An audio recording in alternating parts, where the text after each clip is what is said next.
Nombra una similitud y una diferencia que notas entre la cultura patrimonial y la cultura de los Estados Unidos de los sistemas educativos. There's a difference as far as the education. Down in Mexico, you get free college, and here you really have to pay, an arm and a leg to get, higher education. As far as that, the grading system, it's pretty much similar. You go through ABCs and you go through 12 grades, and then you graduate from high school, and then you choose what college to go to. Here, it's harder in some ways because unless you have some type of help or scholarships, then down there you don't really need no scholarships. You can just the government will pay for it, and you can just go further your education and get a career. Okay, ¿y de las relaciones familiares? Yeah, it's different too. I think Americans are more isolated in some ways from their family.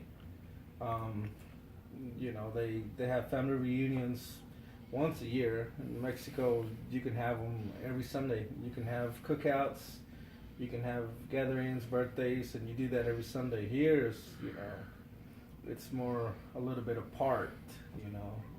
It's different. As far as being the same, yeah, everybody appreciates their family, their moms and dads, and their kids. I can see that here too. They're warm here too, not just Mexico. ¿Y de la religión? Yeah, it's definitely different here. You have your Christianity. You go to church on Sunday, and you go out to eat with your family. You talk to your preacher. You have your deacons, your elders. Religion's a big part. You have the Ten Commandments written pretty much everywhere, even in Congress. And in Mexico, it's mostly Catholicism. The Catholic Church regulates down there as far as the religious aspect of it. You talk to your priest, you go to confession, you say Hail Marys or whatever. But yeah, it's definitely different. The religion, it's a big part. It's different down in Mexico.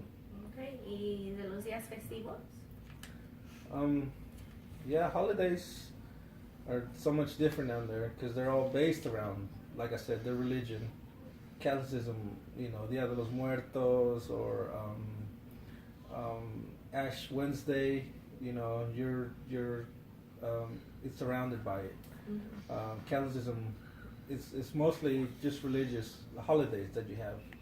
Here you have Veterans Day. You have,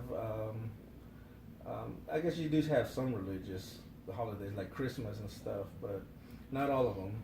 You have several holidays, 4th of July, that are just, have nothing to do with Christianity or religion. But I think it's cool, celebrate it. ¿Y el papel de las mujeres en el hogar y en el trabajo? In some ways, it's getting to be the same, I guess. Mexicans are known to be more traditional as far as the role of the wife being at home, raising kids, cooking, cleaning.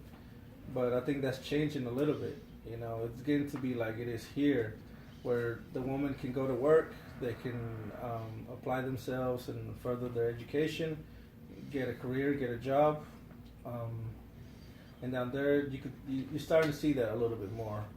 It's not just the stay-at-home mom now. It's the judge and the policewoman or whatever it is, and you have that now. So that's pretty similar as far as that now.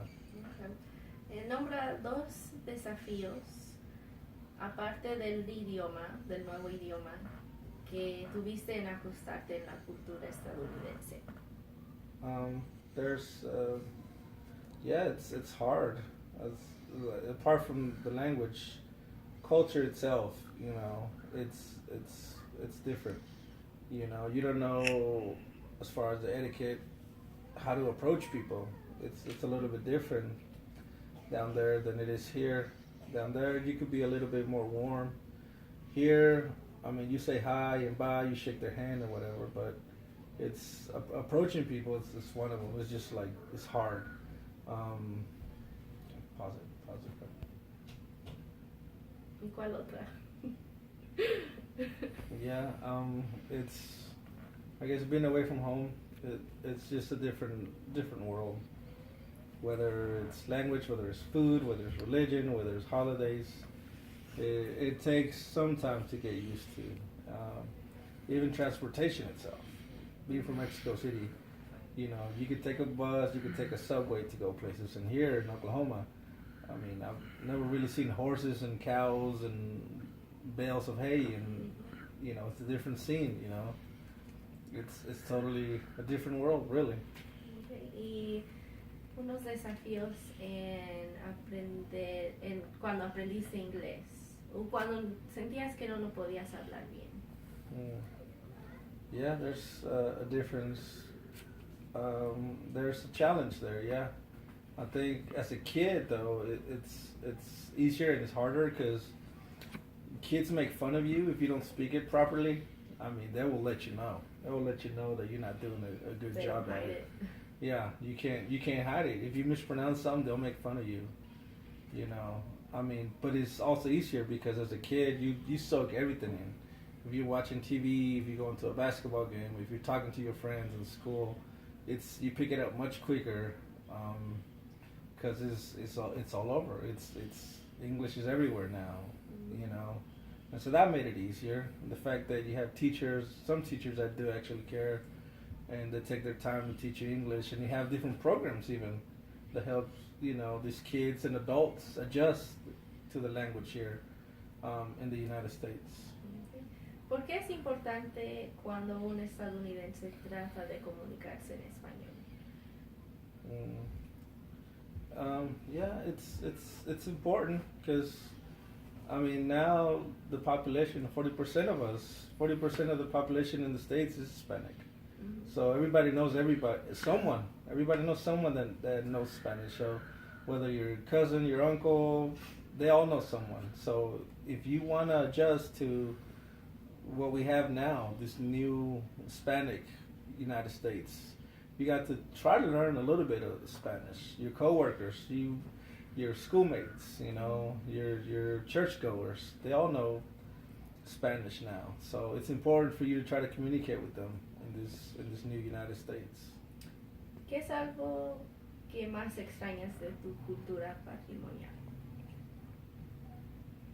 I miss a lot of it. A lot of the whole closeness of the family, obviously the food and the holidays, and I mean it's different. I miss the fact that you can take a cab or take a subway and go to a museum, and I mean I guess you could do that here, but it takes a little bit longer. I don't know. It's just everything, I guess. The vibe down there, the music, the parties. It's just different. It's a different tone than what you have up here. It's not the same, but I mean it's still good. Okay. Y de la música o el arte de México, ¿qué es una diferencia que tiene contra la música y el arte de aquí? Obviously, we know about the language. That's one huge difference. I think a lot of the music and art down there, some of it can be very political.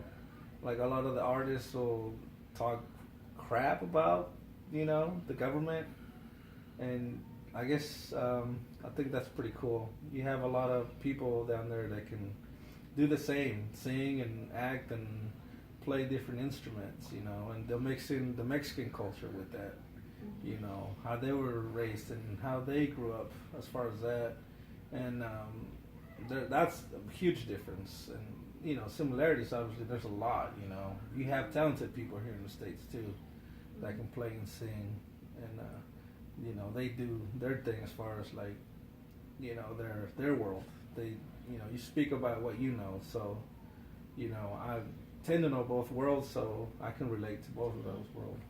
Y una diferencia del clima político de México y de aquí. Um, it's different down there. There's only one party that rules Mexico, and that's El PRI.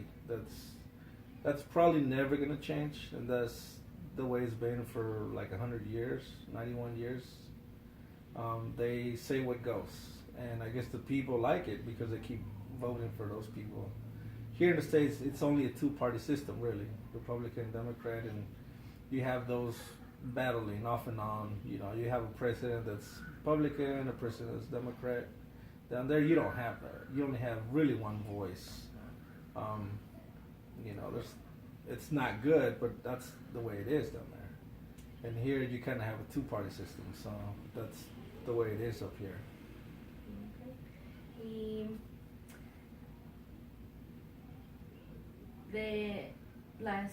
de la ética social de México y de los Estados Unidos, ¿qué es algo que has notado que es diferente? Yeah, well, down there, you know, you shake hands and you kiss on the cheek. You're a little bit more welcoming, I guess, in some respects. Here, you don't do that. You're not gonna kiss someone from a different sex on the cheek unless you know them.